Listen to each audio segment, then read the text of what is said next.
Good afternoon students. Good afternoon. मी Manisha Ghadekar, your English teacher.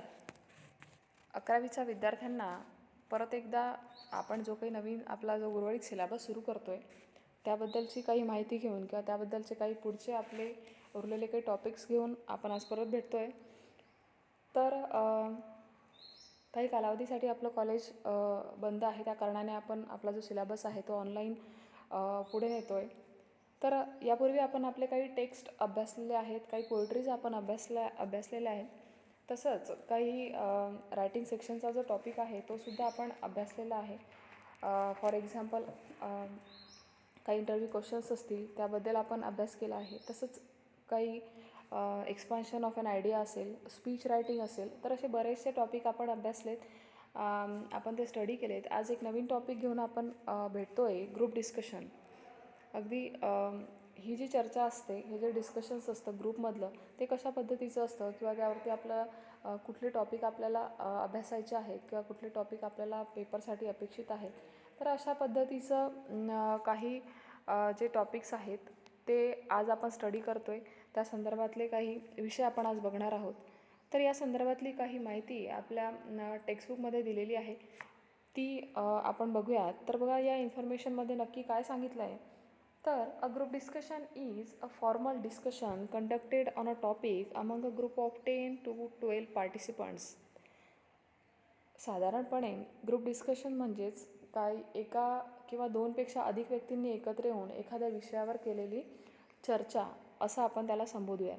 तर ही जी चर्चा असेल ही कुठल्या कुठल्या क्षेत्रामध्ये उपयोगी ठरते किंवा ही चर्चा आयोजित करण्यामागचं काय कारण असतं, तर हे सगळं आपल्याला बघायचं आहे.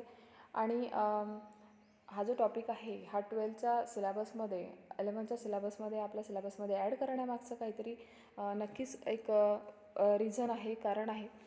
तर हे सगळं मुलांमध्ये हे जे स्किल आहेत हे डेव्हलप व्हायला हवेत किंवा त्या पद्धतीने मुलांनी विचार करायला हवात, त्या पद्धतीने त्यांचं थिंकिंग डेव्हलप व्हायला हवं, यासाठी हे सगळे टॉपिक्स आपल्याला सिलेबसमध्ये दिलेले आहेत. कारण प्रत्येक क्षेत्रामध्ये कुठेतरी आपल्याला हे पुढे इंटरव्ह्यूज असतील किंवा काही ठिकाणी आपल्याला जॉबच्या दृष्टीने हे फेस करावे लागतील, म्हणून आपल्यासाठी हे सगळे अभ्यासक्रमामध्ये इन्क्लूड करण्यात आलेले आहेत. तर त्याबद्दलची माहिती या ठिकाणी आपल्याला आणखी दिली आहे. The participants analyse the topic from their respective angles and present their views and opinions. जे काही पार्टिसिपंट्स असतील, सहभागी विद्यार्थी असतील, ज्यांनी ग्रुप डिस्कशनमध्ये सहभाग घेतला असेल, त्यांना ज्यावेळेस तो टॉपिक दिला जाईल त्यावेळेस त्या टॉपिकवरती थोडा विचार करायचा आहे आणि त्यांचे व्ह्यूज मांडायचे असतात. तर अशा पद्धतीचं ग्रुप डिस्कशन असतं. तसंच the group is given a topic, they contemplate on it for few minutes and then start discussions. तुम्ही बऱ्याचदा ग्रुप डिस्कशन्स किंवा अशा गटचर्चा शाळा कॉलेजेसमध्ये बघितल्या असतील किंवा टी व्हीमध्ये वगैरे बऱ्याच चॅनल्सवरती दाखवतात, तर तुम्ही त्या सगळ्या चर्चा बघितल्या असतील, कशा पद्धतीने लोक त्यांची मतं मांडतात किंवा कशा पद्धतीने तिथे बोलायचं असतं. तर हे सगळं जे आहे त्याच पद्धतीची चर्चा किंवा त्याच पद्धतीचं डिस्कशन्स या ठिकाणी आपल्याला दिलेलं आहे, की तुम्हाला एक टॉपिक दिलेला असेल त्यावरती तुम्ही थोडा वेळ कंटेम्पलेट म्हणजेच तुम्ही थोडा वेळ विचार करायचा आहे आणि त्यानंतर तुमची मतं त्या ठिकाणी तुम्हाला मांडायची आहेत. The discussion is usually for 10 to 15 minutes. आणि कदाचित हे डिस्कशन 10 ते 15 मिनटं चालणारं असेल. त्या विषयावरती फार जास्त वेळ कुठलीही चर्चा चालणार नाही याची काळजी घेतली जाते आणि प्रत्येकाला त्याचे व्ह्यूज मांडता येतील. सहभागी विद्यार्थ्यांना, व्यक्तींना स्वतःचे व्ह्यूज, स्वतःचे विचार तिथे मांडता येतील एवढा स्पेस दिलेला असतो. तसंच expert listen to the members and evaluate them. आणि त्या ठिकाणी जे काही एक्सपर्ट्स बसलेले असतील, जे काही तज्ज्ञ व्यक्ती असतील, ते सगळ्या मेंबर्सचे किंवा तिथे सहभागी लोकांचे एक प्रकारे थॉट्स जे असतील सगळे लिसन करतात, केअरफुली ऐकतात आणि त्यानंतर इव्हॅल्युएट केलं जातं की कोणी कशा पद्धतीने त्यांचे थॉट्स मांडलेले आहेत. तर group discussions are usually held on topics of 4 kinds. Generally 4 प्रकारची जी काही ग्रुप डिस्कशन्स असतात त्याचे प्रकार आपल्याला पुढे सांगितलेले आहेत की कुठल्या कुठल्या टॉपिक्सवरती ग्रुप डिस्कशन असू शकतात. तर फर्स्ट टॉपिक इथे दिला आहे फॅक्च्युअल आणि त्याचं एक्झाम्पलसुद्धा सांगितलं आहे. For example, plastic should be band. Factual एक वास्तविक जनरल जे टॉपिक्स असतात करंट टॉपिक्स ते त्या ठिकाणी बऱ्यापैकी विचारले जाऊ शकतात. उदाहरणतः इथे एक टॉपिक सांगितलेला आहे, प्लास्टिक शुड बी बॅन. प्लास्टिकचा जो अतिरेकी वापर केला जातो आहे तो बॅन करायला हवा, प्लास्टिकला हद्दपार करायला हवं आपल्या जीवनातनं. हा जो टॉपिक आहे तो बऱ्यापैकी आपल्याला या ठिकाणी एक दिलेला आहे की अशा पद्धतीचे टॉपिक्स तुम्हाला असू शकतील. एक सेकंड टॉपिक दिला आहे बघा, a social or political issues, म्हणजे सामाजिक किंवा राजकीय काही मुद्दे असतात ते सुद्धा या ठिकाणी तुम्हाला ग्रुप डिस्कशनमध्ये टॉपिक म्हणून दिले जाऊ शकतात. उदाहरणार्थ मॉरल पॉलिसिंग एक टॉपिक यांनी या ठिकाणी दिलेला आहे, मॉरल पॉलिसिंग म्हणून. तसंच थर्ड एक आणखी टॉपिकचा प्रकार आहे ॲब्स्ट्रॅक्ट, फॉर एक्झाम्पल कॉन्शन्स. हा जो आणखी एक प्रकार आहे त्याबरोबरच आणखी एक प्रकार सांगितला आहे case study based, where the group discusses a case study and analyses it or offers solutions. एक केस स्टडी एखाद्या विषयावरचा स्टडी त्या ठिकाणी दिलेला असतो आणि ज्या प्रकारे एखादा सर्वे वगैरे असतो त्या पद्धतीचा, आणि त्यानंतर त्याच्यावरचे काही सोल्युशन्स त्या ठिकाणी सांगितलेले जातात त्या केस स्टडीवरचे. तर अशा पद्धतीचे काही वेगवेगळे टॉपिक्स असू शकतात. यातले काही टॉपिक्स तुम्हाला अभ्यासासाठी पेपरमध्ये विचारले जाऊ शकतात. Group discussions are one of the effective interactive method of classroom learning. They are use to select candidates for different courses or for jobs by employers. ज्या पद्धतीने कॅन्डिडेट्स सिलेक्ट केले जातात एखाद्या जॉबच्या ठिकाणी, एखाद्या वर्किंग प्लेसमध्ये, त्या ठिकाणीसुद्धा अशा पद्धतीने वेगवेगळे इंटरव्ह्यूज, वेगवेगळ्या पद्धतीचे ग्रुप डिस्कशन्स ऑर्गनाईज केलेले असतात. They are use to gauge whether a candidate possesses certain skills required for pursuing a particular courses or a job that involves working in groups, giving opinions and solve problems together to achieve common goals. ज्या काही मोठमोठ्या field असतील, वेगवेगळी क्षेत्र असतील, for example आपण एखादी company म्हणूया, त्या ठिकाणी ऑफर केलेले जॉब्स असतील, तर तिथले जे काही एम्प्लॉईज असतील, ज्यावेळेस त्यांना एम्प्लॉई म्हणून सिलेक्ट केलं जातं त्यावेळेस त्यांच्यासाठी सुद्धा अशा पद्धतीचे ग्रुप डिस्कशन्स ऑर्गनाईज केलेले असतात. हे का, तर त्यामागे एक्झॅक्ट त्यांनी रिझन इथे सांगितले आहेत की ते जो काही जॉब आहे तो करत असताना तिथल्या एम्प्लॉईजमध्ये जे स्किल असणे गरजेचे आहेत ते या समोर असणाऱ्या त्यांच्या कॅन्डिडेट्समध्ये आहेत की नाहीत हे सगळं जज करण्यासाठी त्यांना गरजेचं असतं अशा पद्धतीचे डिस्कशन्स, अशा पद्धतीचे काही चर्चा तिथे त्या लोकांसाठी ऑर्गनाईज करणं. त्यातनं त्यांना त्यांचे अपेक्षित असे कॅन्डिडेट्स त्यांना तिथून चूज करता येतात, ज्यांच्यामध्ये गिविंग ओपिनियन्स असेल, सॉल्व प्रॉब्लेम्स असेल, एकत्रित येऊन प्रॉब्लेम सॉल्व करणे असेल, आपली वेगवेगळ्या विषयावरची मतं मांडणे असतील, आणि एकत्रित येऊन एखादं सेट केलेलं टार्गेट असेल, सेट केलेला गोल असेल, त्या गोलसाठी काम करणं, त्यासाठी सर्वांनी एकत्रित मिळून काम करणं, हे सगळं जे काही स्किल आहेत ही फार गरजेची असतात. तर the candidates are tested for their knowledge and communication skill as well as their ability to work as a part of a group and to lead other towards conclusion and solution. जे काही candidates असतील त्यांची एक प्रकारे ability, त्यांचं knowledge taste करण्याचं काम, त्यांचं कम्युनिकेशन स्किल एक प्रकारे जज केलं जातं, टेस्ट केलं जातं की यांचं इतर लोकांसोबत कम्युनिकेशन कशा पद्धतीचं असेल, ॲक्च्युली या व्यक्तीची पर्सनॅलिटी कशी आहे, हे सगळं त्या डिस्कशन्समधनं समोरचे व्यक्ती जज करत असतात. One should be able to use his understanding of a subject to give opinions on it and support his ideas with logical arguments. आणि ज्यावेळेसही कॅन्डिडेटसमोर एखादा टॉपिक मांडला जातो त्यावेळेस तो टॉपिक समोरचा कॅन्डिडेट कशा पद्धतीने समजावून घेतो आहे, कशा पद्धतीने त्या विषयावरची मतं तो मांडतो आहे, त्याचे ओपिनियन्स देतो आहे, त्याचबरोबर त्याला लॉजिकल, तार्किक दृष्टीने अगदी योग्य असं आर्ग्युमेंट्स योग्य अशी चर्चा त्याला करता येते की नाही, व्यवस्थित त्याला व्ह्यू मांडता येत आहेत की नाही, हे सगळं यातनं जज केलं जातं. Since communication is a two way process. आणि म्हणूनच हा जो काही ग्रुप डिस्कशन हा जो एक टॉपिक आहे तो फार महत्त्वाचा आहे. कम्युनिकेशन हे एक टू वे प्रोसेस आहे. कम्युनिकेशनसाठी जनरली 2 किंवा त्यापेक्षा जास्तच व्यक्ती लागतील, कारण ते एक संभाषण आहे. It is important that besides speaking one listen to the participant in the group discussion and respond to their ideas and take them forward. कारण जनरली ग्रुप डिस्कशनमध्ये ज्यावेळेस एखादा व्यक्ती बोलतो त्यावेळेस इतर मेंबर्स जे आहेत, इतर कॅन्डिडेट्स जे आहेत ते लिसन करत असतात आणि एका व्यक्तीने त्याची मतं मांडल्यानंतर त्यानंतर समोरच्याला ते ऐकून त्याची मतं मांडायची असतात, त्याच्या विचारांना पुढे न्यायचं असतं. So you can contribute to a group discussion in some of the following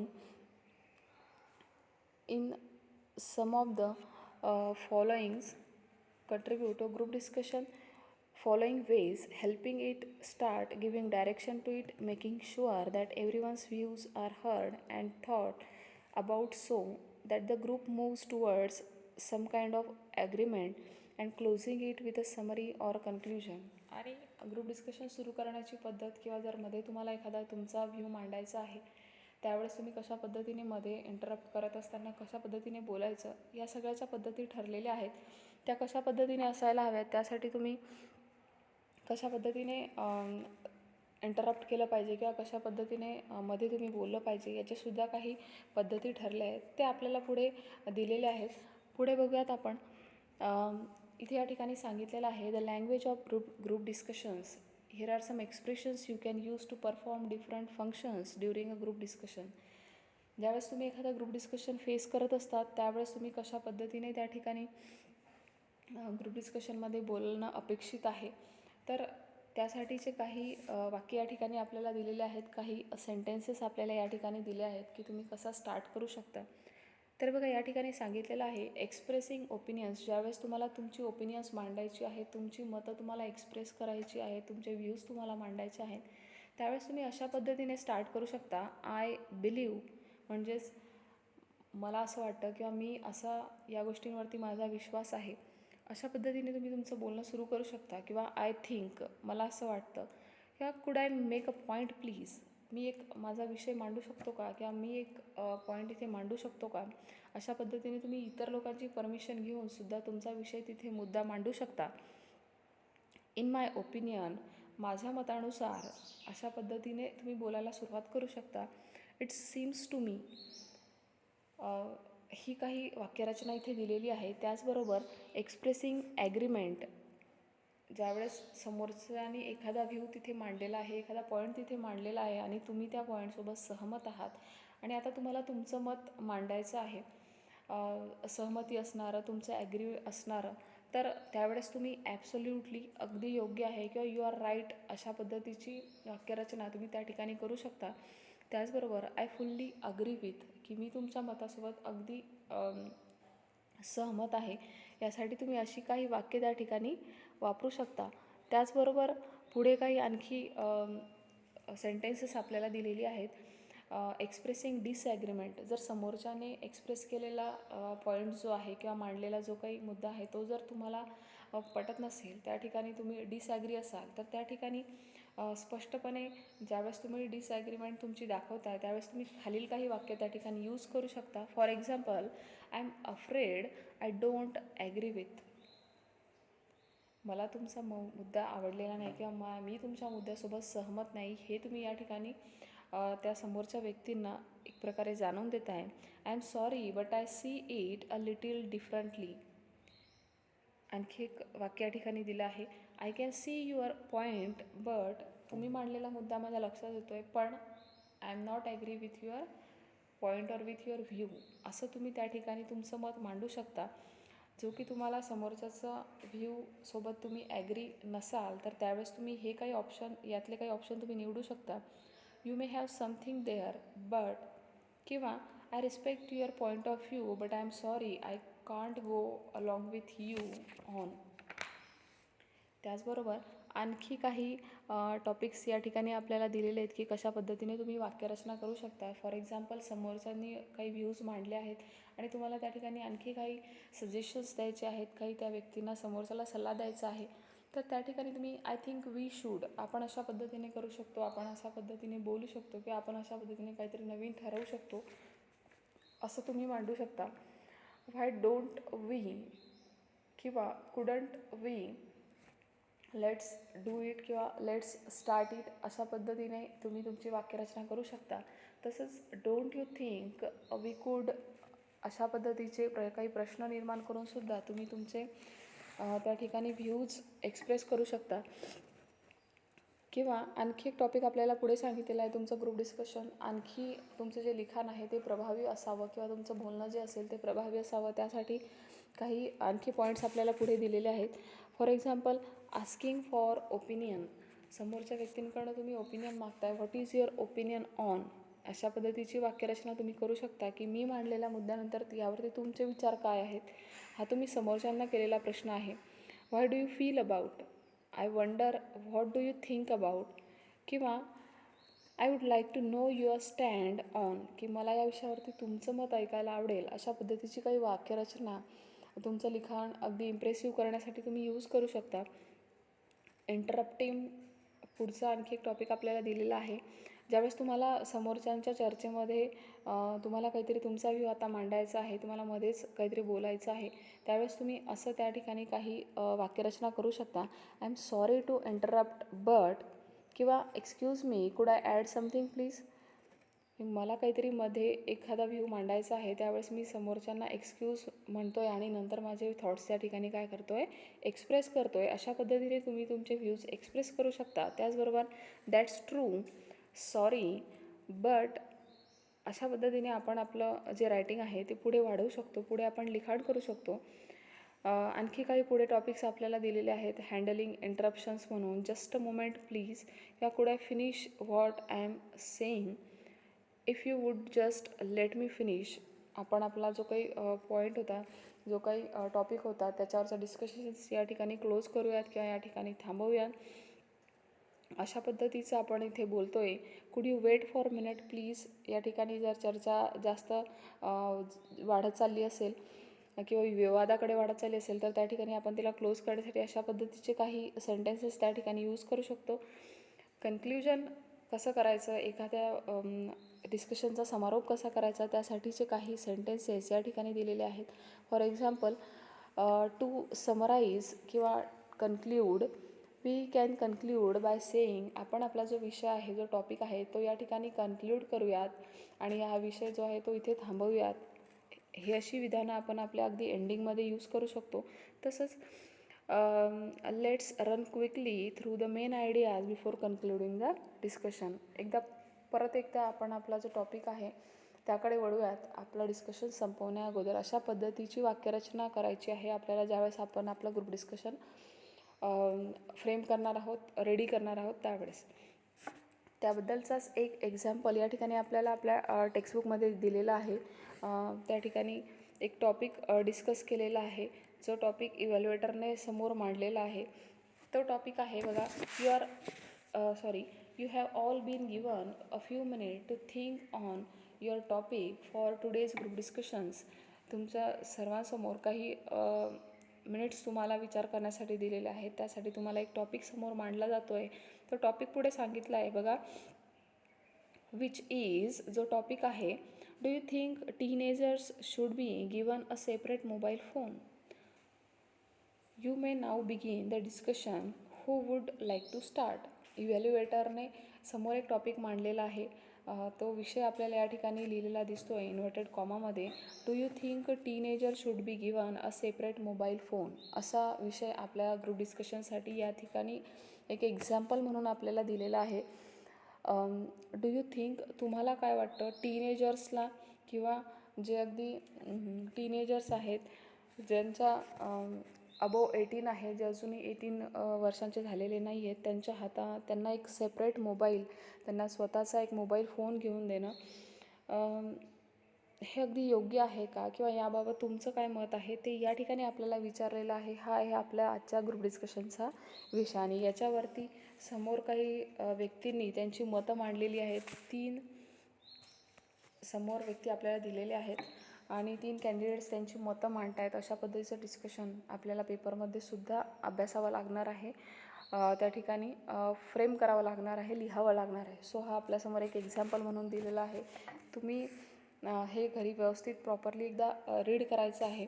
so बघा कशा पद्धतीने त्यांनी त्यांचे व्ह्यूज या टॉपिकवरती मांडलेले आहेत. फर्स्ट इथे मनीषा नावाच्या एका विद्यार्थिनीने तिचा व्ह्यू मांडलेला आहे.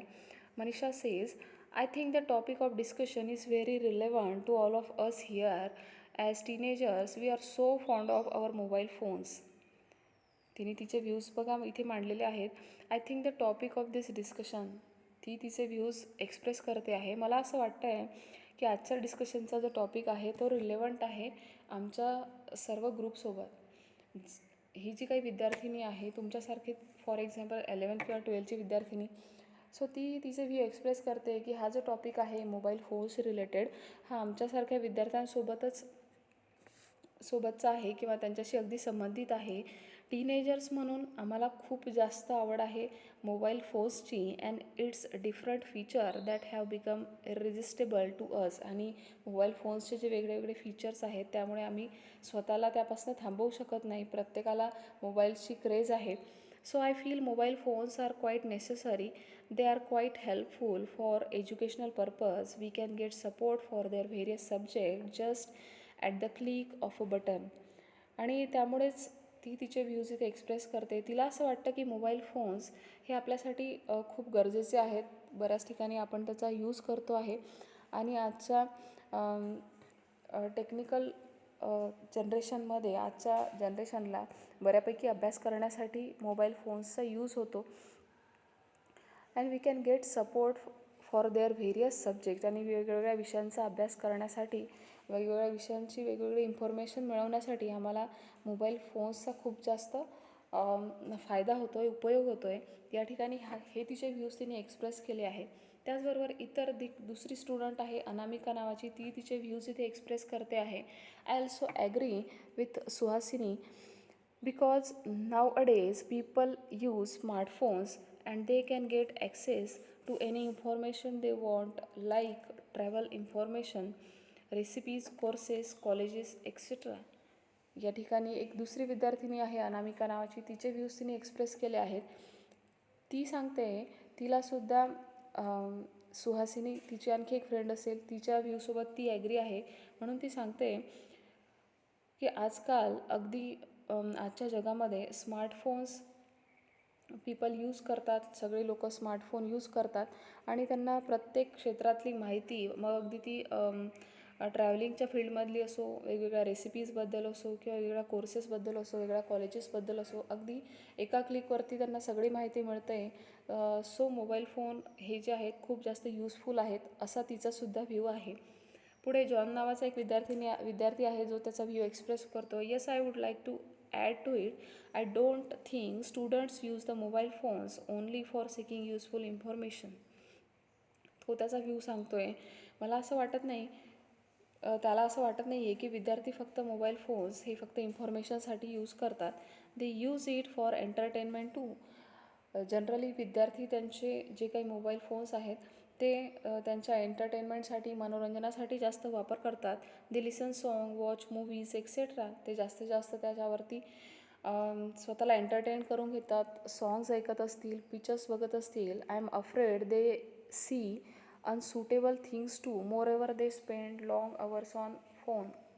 आणि त्याचा स्पेशली असा व्ह्यू आहे की अभ्यासापेक्षा इतर एंटरटेनमेंटसाठी विद्यार्थी मोबाईल फोन जास्त यूज करतात आणि जो त्यांच्या गरजेचा नाही आहे. They spend long hours. विद्यार्थी अगदी जास्त काळ मोबाईलवरच असतात किंवा जास्त वेळ ते मोबाईलचा यूज करतायत, असा एक त्याचा व्ह्यू त्यांनी वेगळ्या या ठिकाणी मांडलेला आहे. अनामिका नावाची विद्यार्थिनी आणखी पुढे तिचा व्ह्यू एक्सप्रेस करते आहे.